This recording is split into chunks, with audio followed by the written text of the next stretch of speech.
Hello my lovelies. So I just wanted to do a quick journal flip through video before I send these journals off to their new forever homes. This is my first go at making my own junk journal collection to sell, and I'm really pleased with how they turned out.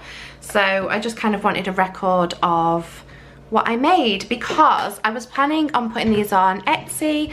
However, I shared them on my Instagram last night as like a little preview,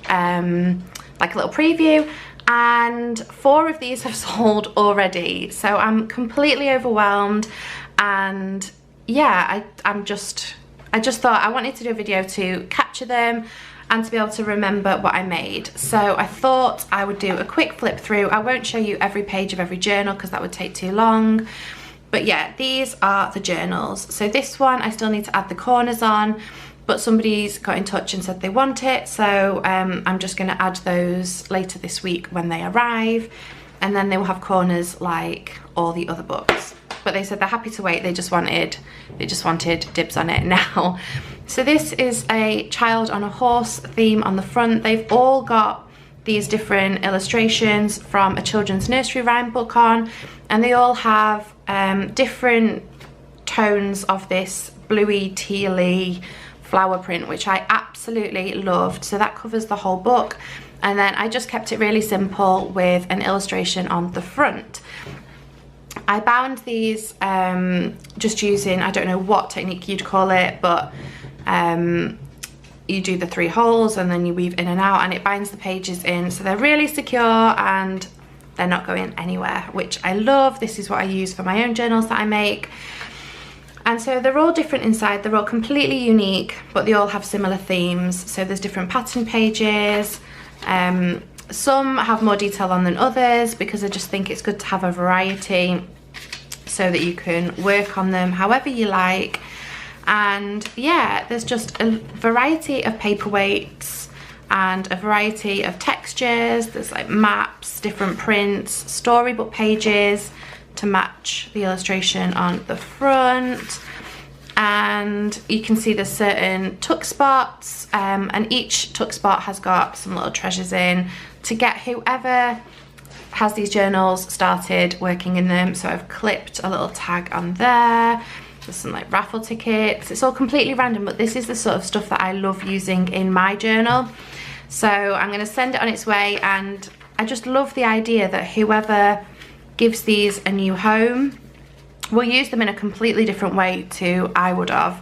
It's such a personal thing using a journal, and yeah, I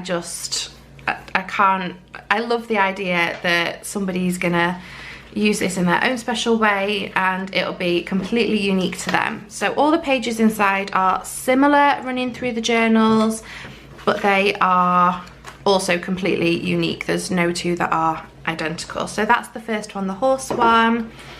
The next one, this is the last one that's still available, so if anyone's interested, send me a message on social media. This one, I bound it a lot closer together, but I try and make my books look full so that there's plenty in them to work with, but also there's lots of growing room so that you can stick things of your own in. Because one thing I found with the journal I made for myself was I definitely put too many pages in, and now I know that it's going to be full way before I get to the end. So that's something I've learned along the way. Again, you can just see there's like different envelopes and there's things tucked in every single one. Little pockets and tuck spots. Random pages from lots of different types of books and different paper cardstock and all sorts like that. And then you can see in each signature it's just bound in the middle, and you can see the little tie inside, which I actually really like. Some of them have got these little transparent pages. I love putting photos and things in these when I'm journaling myself. I loved this page. I thought it was really cute, like cats and dogs, so for an animal lover. Music paper, I love using music paper. I just think it gives a really nice background for anything at all to go on. So yeah, you can see they're all similar, but they're all completely unique as well. So they kind of, hopefully the plan was that they tie together as a set, but they are 100% their own as well. So that's those 2. This was my next one. I've just put string around it to keep it in shape whilst it was all, after I first bound it, but they'll be fine. Like you can see now, it stays closed on its own, absolutely fine now. I had this little bit of lace, which I decided to put over the spine of this one, and I love the way that turned out. And I love these two cheeky children on the front. They remind me of Harry and Meghan. Yeah, I just thought that was really cute. So again, the pages are really similar. There's things tucked in all the little tuck spots and pockets. The same sort of papers going through. There's like just really, really random things and tags and cards inside. I like this one. This was a dress pattern and I just thought that was really cool. Another clear pocket. I love these clear pockets. Yeah, just loads of different types of papers. So there should be a page for whatever you plan on journaling that day. There should be something that will fit what you want to create. So I use my journal for loads of different things. I do writing in it, drawing, I stick things, I stick receipts, I stick lists, I stick, what else do I put in there? I put, oh my goodness, what do I even put in it? Like photographs or little tags with memories on. I put absolutely everything. Tags of clothes that I've bought that I've really liked, I put in there. I put packaging, old envelopes I'll use to hide things inside. The idea to me of junk journaling is that you use whatever's lying around the house and it just turns it into something beautiful. Something that would have been junk becomes something gorgeous. So this one again is bound the same way. It's got a little robin on the front and I put a little tag on the top so someone could write like a little title for their book. It's quite long so it's hard to fit on the screen, but I really like the idea of doing one a different shape to the others. And as you can see, it's the same sort of papers inside, it's just a completely different shape. So again, little tuck spots and there's just little stuff in all of those. And these sorts of envelopes as well. But I just thought it would be really interesting to have a different shape, and I actually think I might make myself a different shape one next time, just as a bit of a challenge and something different. It's nice to mix it up and keep it fresh and keep me inspired in different ways. So that's that one, the robin. And the last one is the biggest one. So you can see sort of compared to the other ones, it is bigger. It's nice and thick, there's plenty in this, but again, you can see that although there's lots of pages, there's plenty of room for that to grow. And I think that's really important, and it's something I didn't think about enough when I first started. So again, I love the children on the front of this one. And it's just full of the same sort of thing. So I've got brown paper in here. I love the texture of that. It feels really, really nice. I just think it would be really satisfying to write or draw on. They're like plastic pockets.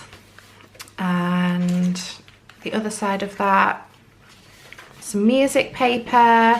So you can see they're all similar, they're all on the same theme, but they are all completely different and unique. And I like the fact that this is a one-of-a-kind thing that's going to someone. Then there will be no other book in the world for them to work in exactly the same as this one. And I just think that that's really special. I don't know. Maybe I'm just being a bit soppy. I've got fold-out pages in this one as well. And yeah, you can see the illustrations. I love the illustrations from the children's book I used. I just think they're lovely. Another fold out. Lots of tags and things put in. So I just thought these would be a nice starting point. Obviously they don't need to use them in this. They can use them for whatever they want. But I just thought it's a nice little starting point to have a little bit of ephemera to get you started. Because sometimes it can be a bit daunting, like where do I find things? And this is just a nice little bit of inspiration to get going. I loved these maps as well. I definitely need to get more maps. I don't have any in my journal, and I've got loads of ideas for how I'd like to journal on these pages, so I need to get that sorted for mine as well. more envelopes, more pockets. Yeah, I've tried to keep it so that there's a really big variety of papers and colours, but that there's also like a running theme, like everything should complement each other whilst also being a little bit random. And yeah. I'm not very good at these voiceovers. I'm completely new to junk journaling, and it's something that I usually do quietly on my own at home, so talking about it is really, really strange. But I love how many people have shown an interest since I started sharing, and I just think if I can inspire anyone to make their own journal or start giving themselves some creative time in the evenings, I honestly think it's so good for mental health, and I would highly recommend it. These journals, as I say, the plan was that I was going to sell them on Etsy. However, all of them, apart from this one, have now sold. So message me if you're interested in this one. I have got plans to make another junk journal notebook series using children's books. I'm really excited. I've just finished my first one and I can't wait to share those with you. But if you want to have a go at making your own junk journal, because I do think it's so special when you're working inside a book that you have created for yourself, then I have got a tutorial and I will link that down below. It's so easy. I think the hardest part is just starting. So definitely give it a go. It's a great idea to do with the kids and sit down, have some craft time, make your own journals, and then you can sit and journal together. I just think it's a lovely way to spend your time and get kids being creative away from screens, and just having a bit of bonding time, talking about things, you know, what would you write in your journal? And then that opens up conversation, doesn't it? And it gets you chatting. So go and check that out because they are really easy to make. It's just having the confidence to give it a go. I hope you enjoyed this flip through.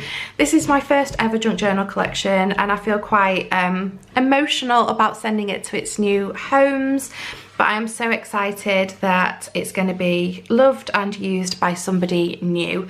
And oh, I don't know, it just makes me feel really, really happy. I hope you enjoyed this video. If you did, give it a like, leave me a comment, which one's your favourite, which one would you prefer to work in. I change my mind every day as to which one's my favourite. I think this one is the one I keep coming back to, but I love the lace on this one. And I think for anyone who's into horses, I absolutely adore this little illustration here.